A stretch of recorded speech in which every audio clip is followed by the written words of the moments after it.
You're listening to the We Are Libertarians Podcast Network. Find all of our shows at wearelibertarians.com. Okay. First up, Patreon. Thanks so much for listening to the Chris Spangle Show. I really do appreciate it. I wanted to let you know there are two ways you can best support my work. First, share this episode with a friend. That's the best way that any podcast grows. And second, consider becoming a financial supporter through Patreon or Substack.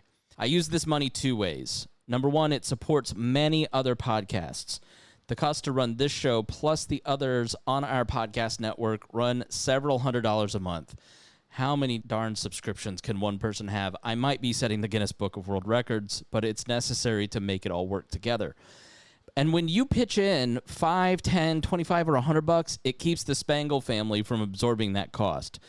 The more resources we have, the more we can do in terms of spreading the message of common sense and serving the common good through love, hope, and charity.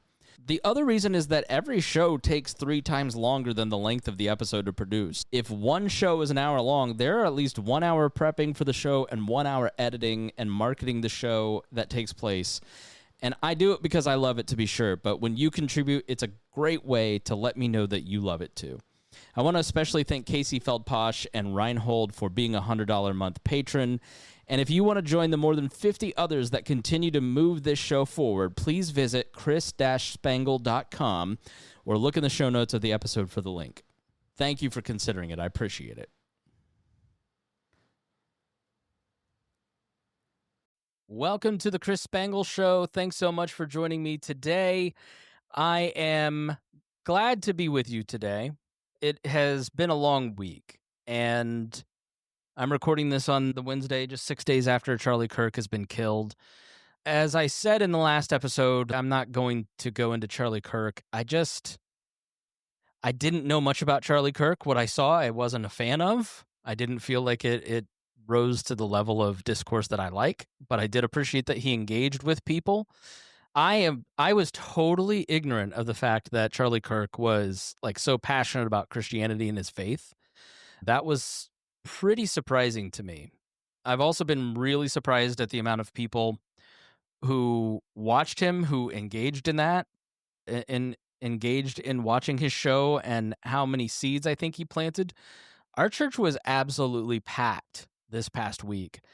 And I saw from a lot of people on Facebook that their church was packed. It's very similar to September 11th. My own faith journey, I became a Christian in November of 2001.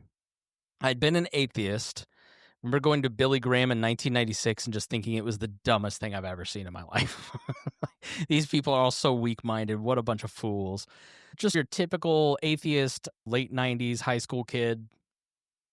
Had a lot of personal trials. You can go back and listen to the Leading Adam episode if you really want the whole, like, more of the story. But 9/11 really softened my heart for Jesus, because it was, I think when you grow up in suburban America, you live in an environment that is constructed to be secure, constructed to be safe, right? And the political structure in a suburban area is all geared towards safety. Maybe not all geared towards safety, but it's a high value. It's a high priority, right? Where I live in the city, like, safety is a priority, but it's not achievable in a city of 1 million people. And so I live in downtown Indianapolis, basically. September 11th pierced that. Oh, and I don't know why it pierced it, because the reality is, like, planes weren't flying into Plainfield High School. They were flying into New York City at high-value targets. But it just made me feel so unsafe and so insecure. And that feeling, I think, led to a lot of bad decisions in terms of foreign policy, which is why I'm really skeptical to see something that makes people feel insecure, and then let's create a bunch of policy like free speech codes that then give us this false sense of security. But I remember going to church on September 12th, and I went to church the following Sunday. And the reason is that I was looking for, when you aren't religious and you're secular, you're searching for your own moral code. You're trying to construct your own worldview. And I think if you're a teenager trying to do that, it's darn near impossible because you have no wisdom. You have no real mentorship in this day and age. And everything was collapsing in on me, and my nuclear and extended family was crumbling. My relationship with my girlfriend had ended. Now society is crumbling. Like, help, I'm in trouble. Where do I go? So I went to church. I see in a lot of younger people on my feed a very similar reaction to this. Suburban people who had a sense of security, who feel like there's a bit of an instability. Maybe their worldview is shaky. The structure of their moral code is shaky. And when their personal safety feels threatened, even if it may not actually be threatened, if you see every single day that they're after you, it moves a lot of people to church. I'm not going to pick all that apart, right? But I think we just need to identify that's part of what this response is. It's that feeling of watching somebody get shot in the throat that, while I did not watch Charlie Kirk really ever, if you did, you feel that parasocial relationship with a podcaster. I've talked about this forever. People who listen to my show, watch my podcasts, I'll meet them on the street and they know my kids, they know where I live, they know about me, they know what they like and don't like about me. They have more information about my personality, life, context than, and I don't know their name. And so that one-way relationship is called the parasocial relationship. And podcasting builds an intimacy between an audience and a podcaster in a way that only radio does. Audio just seems to do something that video, written form doesn't do as effectively. I tend to think that's because if you're a podcaster, you are probably listening to me while you're doing the dishes, walking the dog, taking a shower, driving your car. Your brain's not in task mode, so you're disengaged, so you're able to absorb the information in a different way. And so I think your brain allows you to build more of a connection with the person you're listening to than maybe you would if you're like watching a 30-second TikTok from a stranger. So I think that also is part of the reaction to some of this. Not to mention violence always backfires. It never works.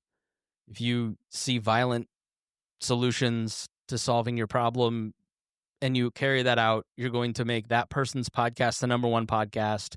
People are going to eulogize the victim with hagiography as opposed to the grays of a person's personality. It just becomes very flat. All good, all bad. Let's debate this.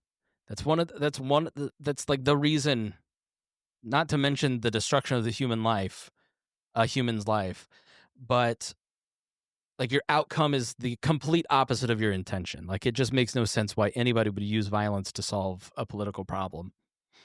But I've just seen this rush to church and a vocalization of I have been weak in my faith in both my inbox, in conversations with people, and then also online from friend circles. And I think it's, one, awesome that you're realizing that.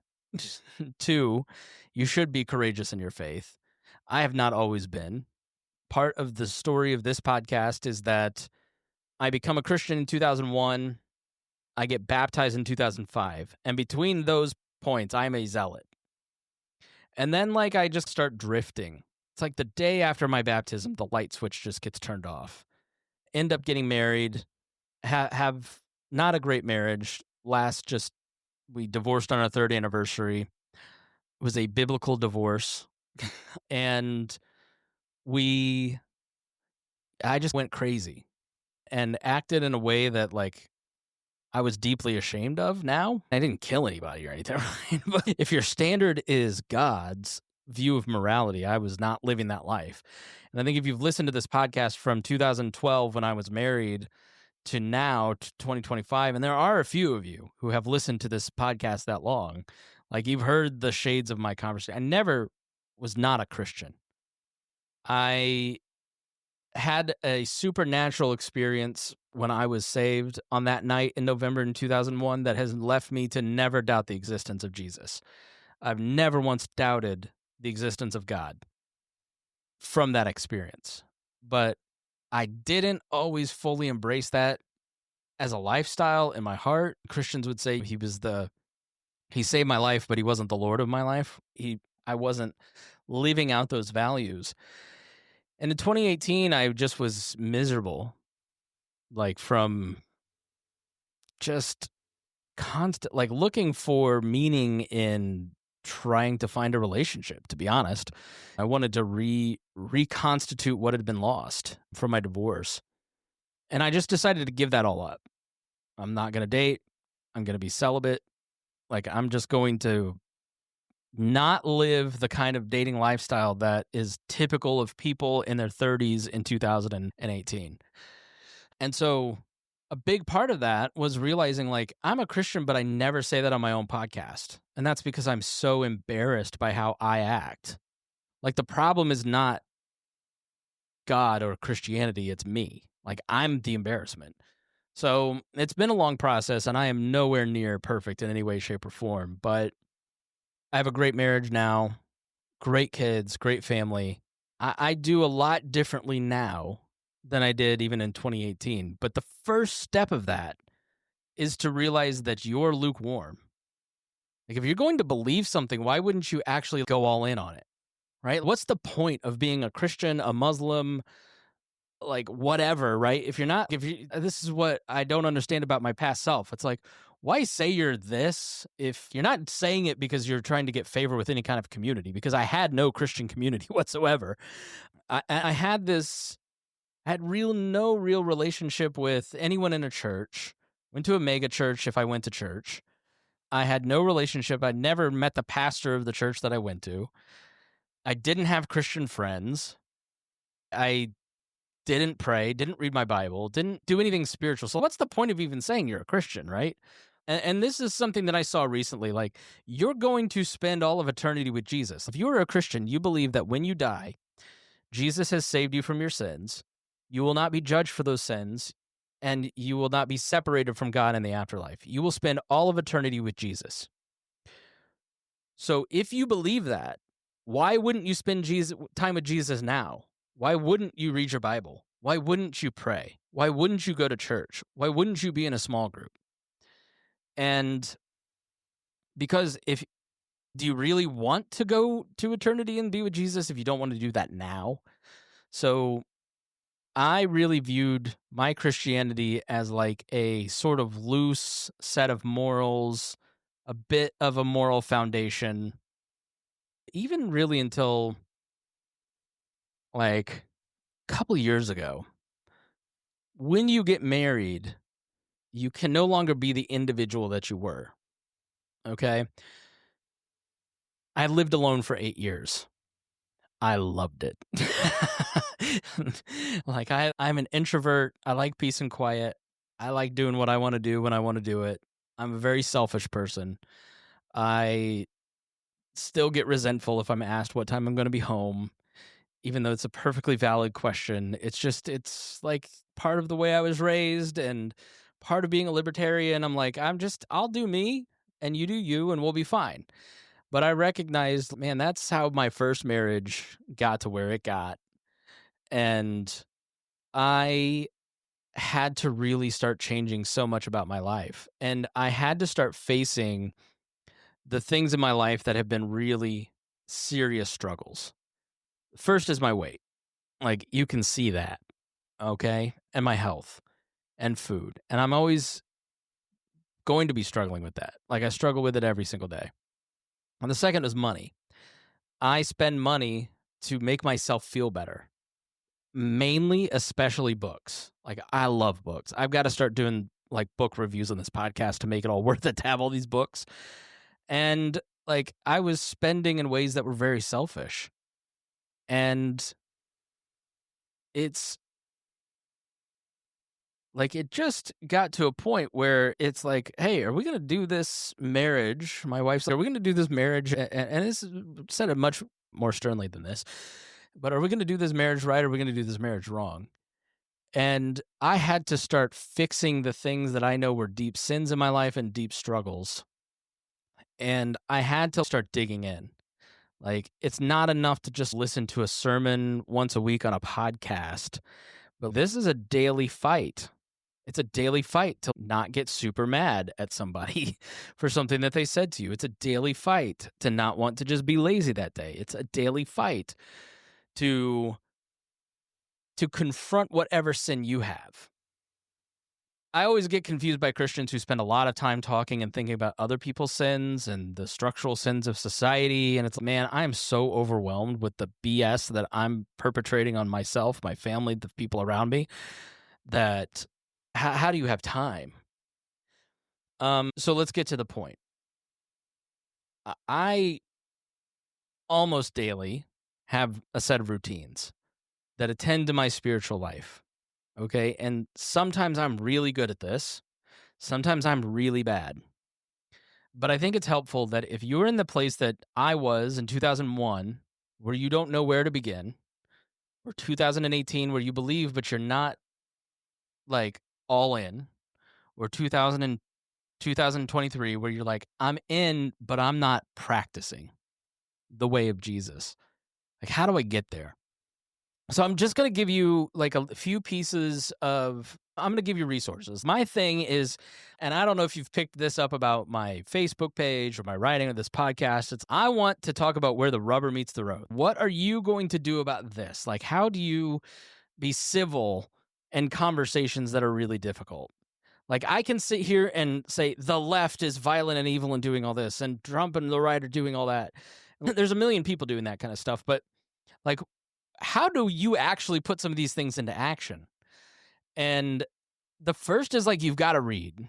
No, the first is you have to make a decision, right? Are you going to keep doing what you're doing and living the way that you're living and feeling the way that you feel and avoiding what you know you need to do and just living miserably?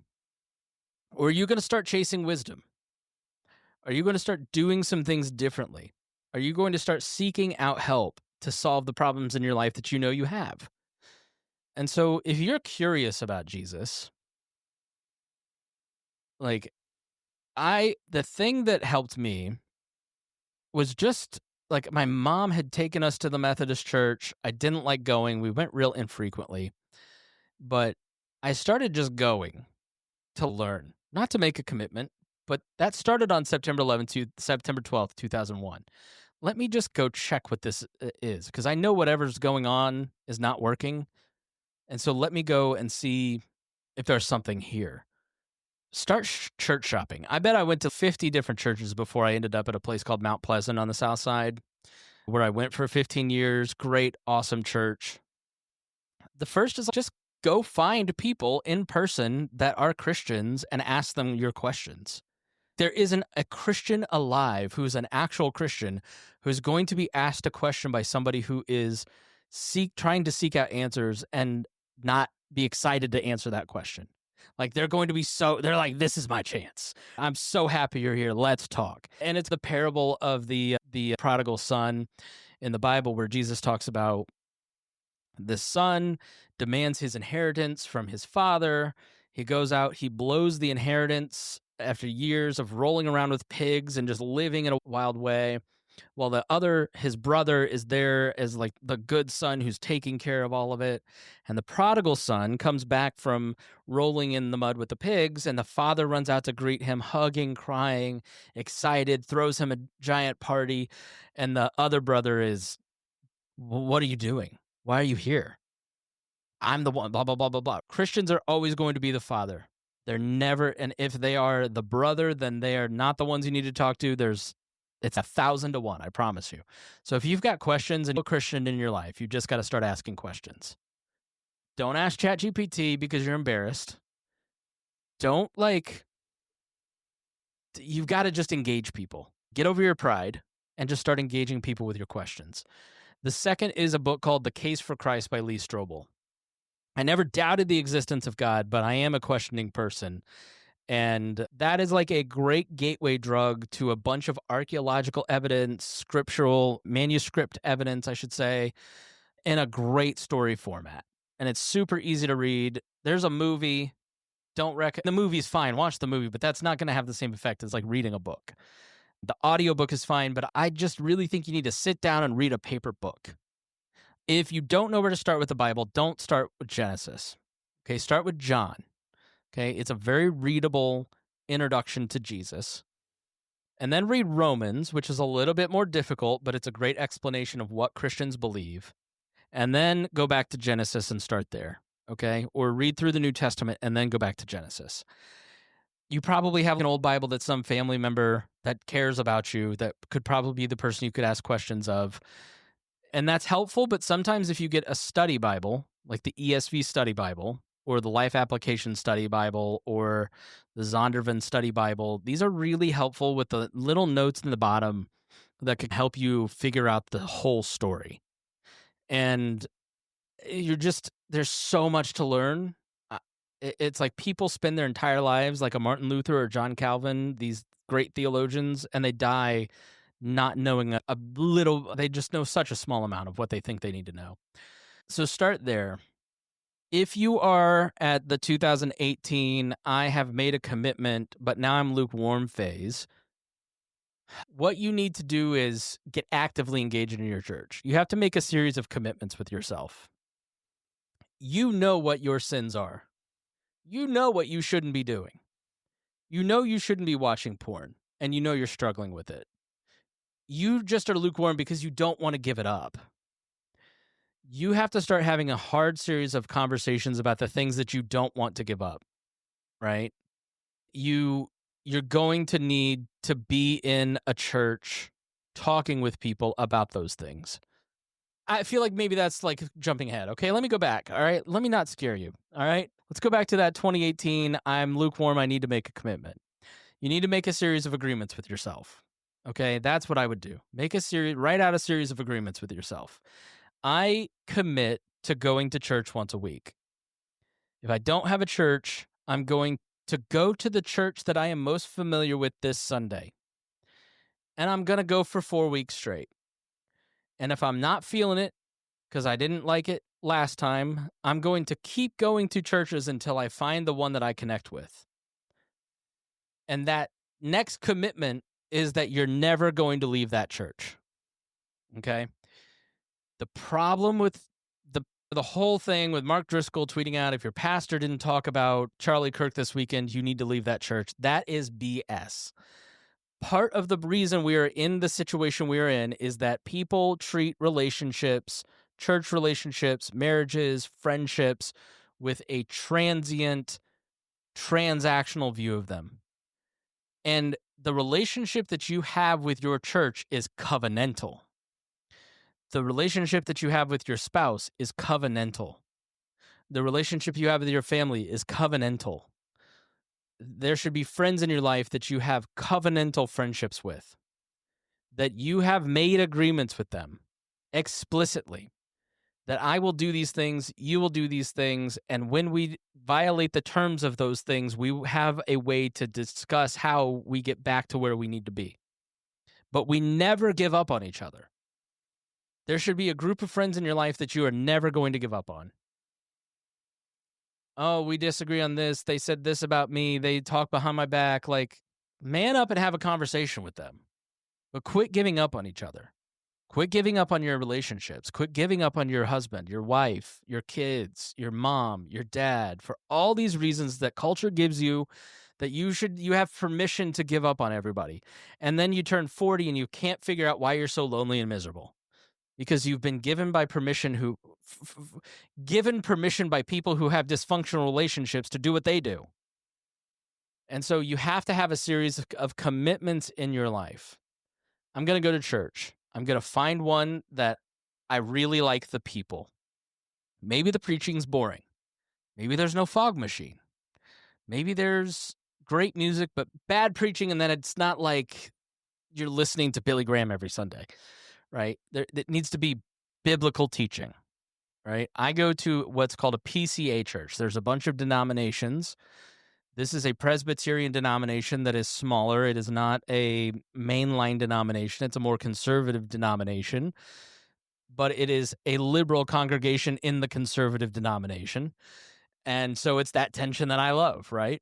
Probably half the people I go to church with or more are Kamala voters, and then maybe a third are Trump voters, and then another third of I don't care, or we're the libertarians in the group. It shouldn't be a political church. Jesus, well, I just slipped into a Baptist preacher. Jesus should be mentioned. I was just looking up lunchtime, a church to go to at lunchtime, and I had ChatGPT scrape the website of this Anglican or Episcopal church. Jesus was never mentioned on the website once. That's not a church. Liberal churches are not churches if they don't talk about Jesus and the atoning salvation of Jesus. If you want to search, PCA is a great denomination. That was R.C. Sproul and Tim Keller's denomination. You can't go wrong with those two guys. Acts 29, that network has a lot of good churches. Like, try Baptist, try Lutheran, try Presbyterian, try Catholic, try whatever, right? The gospel, if you have been saved, go to a church that preaches the gospel. So the first agreement is you're going to go to church every week. You're not going to sleep in. There's no reason you're missing. You feel bad if you have to go on vacation and miss church. Like, you have to make it that intentional to make it a habit. Second is once you're in that church, you're going to find a small group, a pastor, a couple people that you can just regularly get breakfast with, check in with, have lunch with, to have conversations about where you're at. But mainly you need to get around people that give you an example of where to go. So I host this podcast called Big Hearted Indie. It's a group of guys, Citizen 7, Greg Enos, Don Palmer. Saw them this morning, see them tomorrow morning.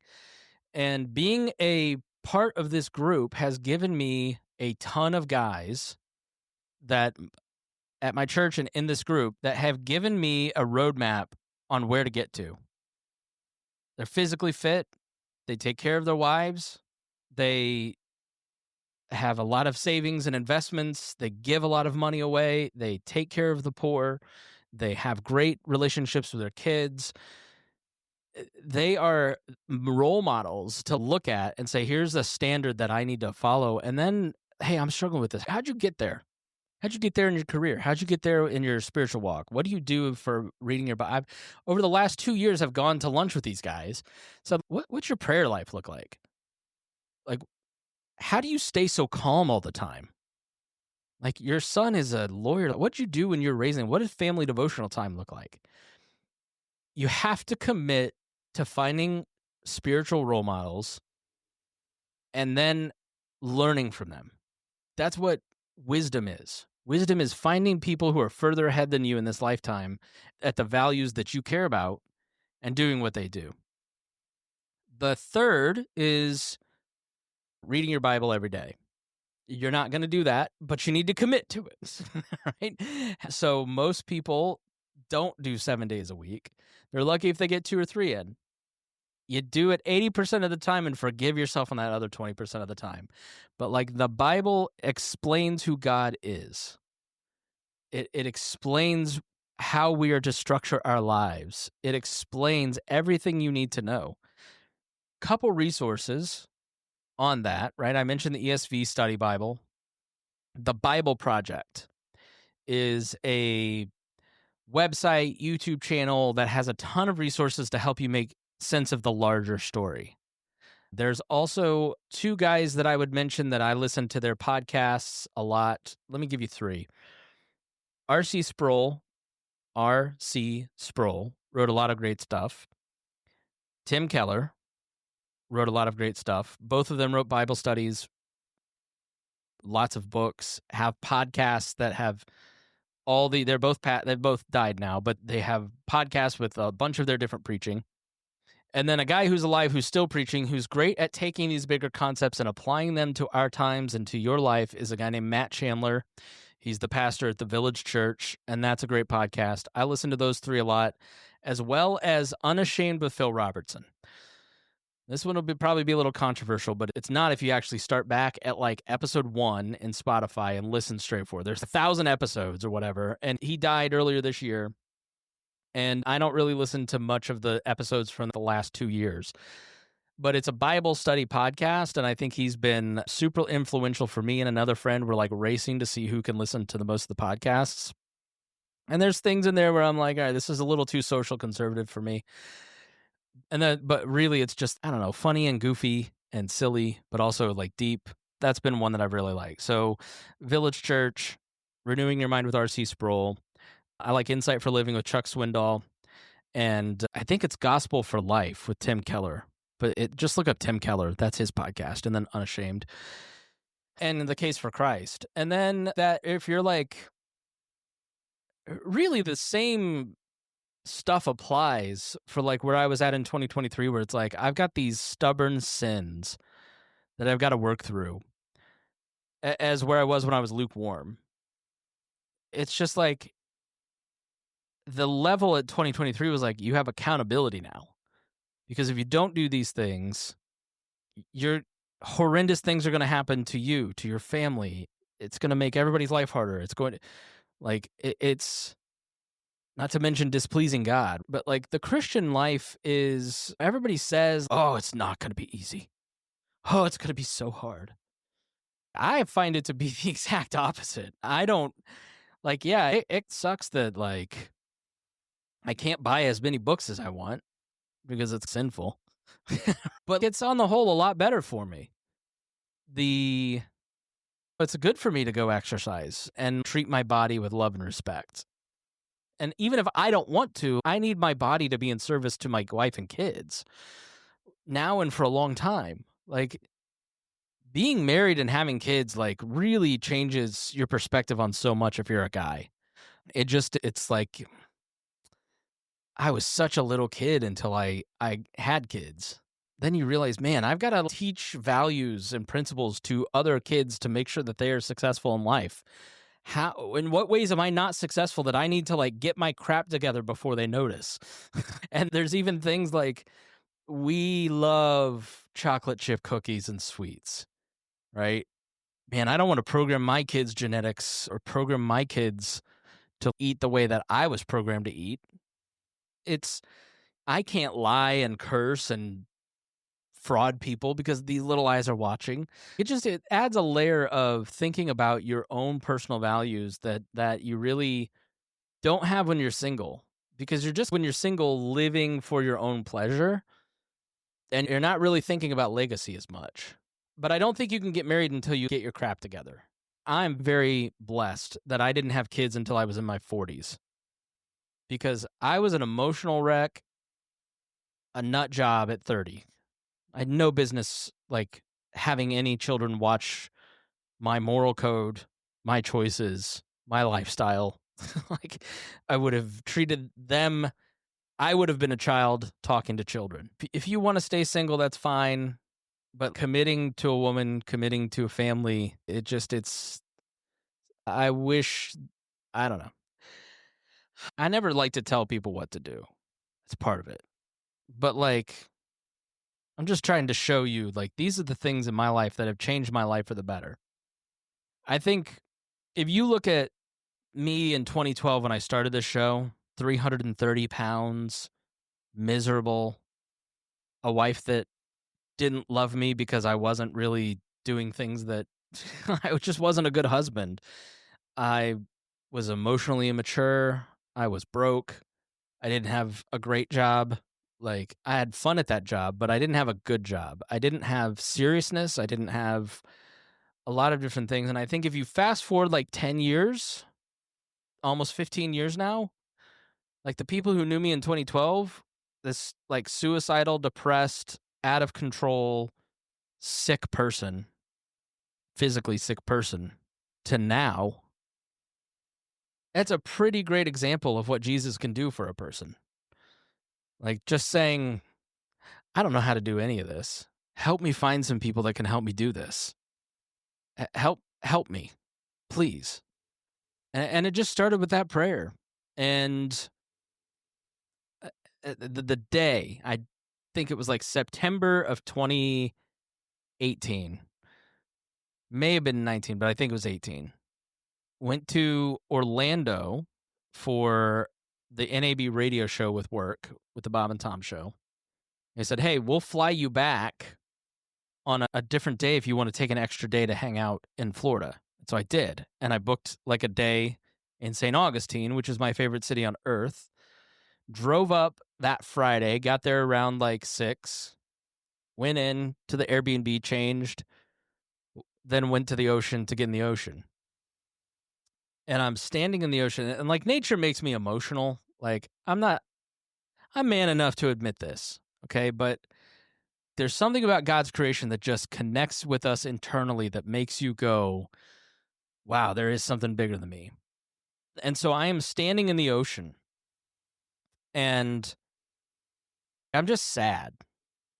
I remember like driving through Daytona and like crying. And I remember that whole 24 hours I was in St. Augustine, I was just sad because I was single and felt like I was never going to get married, never going to have kids, depressed, never felt like I was going to not be depressed. And I'm standing in the ocean thinking about this, and there is one of the most beautiful sunsets I've ever seen in my life. It's the Atlantic, so you're looking out at the ocean, and it's getting darker, but behind me, over the condos, was just like this amazing sunset. And so I'm like standing there and like just so moved by the sunset. And I'm thinking, and I just start praying. I'm like, thank you for this beautiful sunset. I wish I could be better. And I just remember like standing there, and I don't remember what I prayed or thought or whatever. This wave just wallops me from behind. I don't know. It was just your dad walks up and just goes in the back of your head for being an idiot. And I remember being hit with this wave and like standing up going, I get it. And the floodgates emotionally just open up. And I'm like, I'm sorry. I know I need to be better. I need to like buckle down, stop living for myself, stop living for all these selfish desires, stop living in a way that I know isn't like I'm embarrassed that I call myself a Christian. I'm acting this way and I'm going to be better from here on out. And I pretty well did my best and do my best since then. It was like that wave just hit me. And it was just this moment of like, I'm listening and I'm here, I'm paying attention, and let's do this. And so I haven't talked about my faith much because I tend to think that if you're going to talk publicly about things, you should know what you're talking about. And even though from 2001 to even today, I've listened to more Christian talk radio than you could shake a stick at, more sermons.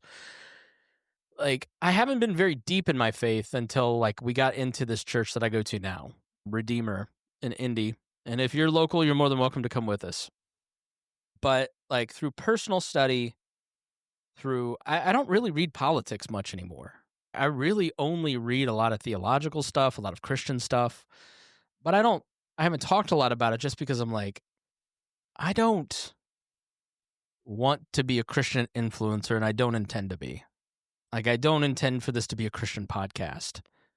But I do feel at this particular moment in time that I need to be authentic about this and tell you the truth about these things. Because if I'm going to talk about formation and foundation and what makes a healthy person, what makes a healthy society, I can't deny the change in my life because I'm chasing wisdom and trying to live an ordered life where I'm trying to balance these things in my life, like my spirituality, my physical health, my mental health, my emotional health, my social circles, my work and vocation. Like, just every part of that is soaked with the Bible at this point in my life. But I've been hesitant because I don't want to come across as preachy. But I'm just at a point where I think that's just the wrong approach. Because the more I open up about it, the more questions I get in the DMs. And there is something going on. I started saying this in 2017. Like, I remember in 2017 saying that it was countercultural to be Catholic and countercultural to be Christian. And I started to notice that all the kids that I met at Young Americans for Liberty were also reading like Lee Strobel and listening to Christian podcasts and going to mass. And I was like, there is a difference here between Gen Z and millennials. Because like Citizen 7, I said this to Donna and Greg today, I'm like, this is the first non-church group that I've ever been a part of where you are allowed to just be openly Christian. Like, you can be openly Christian everywhere, but like, you're having conversations about your faith and how that applies to different parts of your life with other men. And like, you're not at church. It's frowned upon at work. It's frowned upon. And I'm not crying oppression. Do not comment that. That's not what I'm saying. I'm not oppressed because I'm a white Christian male. I'm just saying, like, the culture has not really wanted to hear from Christians in a while, and I think we've gotten to a place where people feel so spun out, lost, and crazy, like I did in 2018, where you've tried to create your own moral order, and it has failed, that people are now going, how do I find some order? How do I find some security? How do I find some stability? And there are plenty of people who are standing on the sidelines waiting to take advantage of you when you're in that state. And what I always try to push this audience to do is to think for yourself. Don't I listen to this guy who say, yeah, like my priest says not to read the Bible. That may be the priest trying to, if he wants to interpret something that you have access to for you and doesn't want you reading it, like that's a red flag, right? If somebody's telling you can't have a conversation, that's not a good thing. If people are telling you don't want to read the left, or you shouldn't listen to this podcast, or these are people that are trying to control you.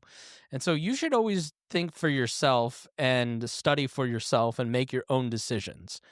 I can tell you what works for me. I can tell you what I like. I can tell you, I'm just not going to say God says. I think there's some pretty clear precepts that we'll talk about along the way that are very self-evident, and it's just human nature. But in general, in these conversations, I'm just going to be open with you, and you can take it or leave it.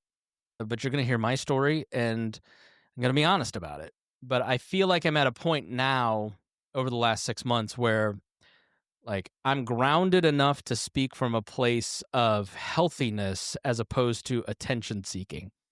Like, when I got divorced, I kept doing the show, and that was a terrible idea because I was just trying to get attention as a drug and trying to speak from a place of authority, but I was really just trying to hype myself up. Like, I just was miserable and broken, and yeah. So I don't know, that whole time period makes me think so carefully about what I say in public. And the times make me think that. How I understand after 20 years in media, I have a keen understanding of how people receive information. And obviously punching you in the face to make you mad gets a response out of you. It's not healthy for you. It's not healthy for me. It's great for the algorithm, which is great for dollars. So it makes sense that you go out and say, yeah, I know that 2 + 2 = 4 on this shooting, but maybe it was the Jews, right? Because that's different information than everybody else is talking about, and that gets great for hits, right? Never going to do that. Never going to try to do that, but I will be honest with you. So I hope this was a little helpful. I feel like I'm just rambling as much longer than I thought it was going to be. But just to summarize, make the decision. Make the decision that you're going to live more faithfully. Make the decision for Christ if you haven't made the decision. Live more faithfully if you've made that decision. Go to a church, commit to a group, commit to friends, and commit to yourself that you're going to do these things and seek out what God has in store for you, because it's so much better than what you've planned for yourself. And like, my life is a testament to that. All right, thanks for listening. I hope that this wasn't just self-indulgent and that it was helpful. All right, thanks. We'll talk to you soon.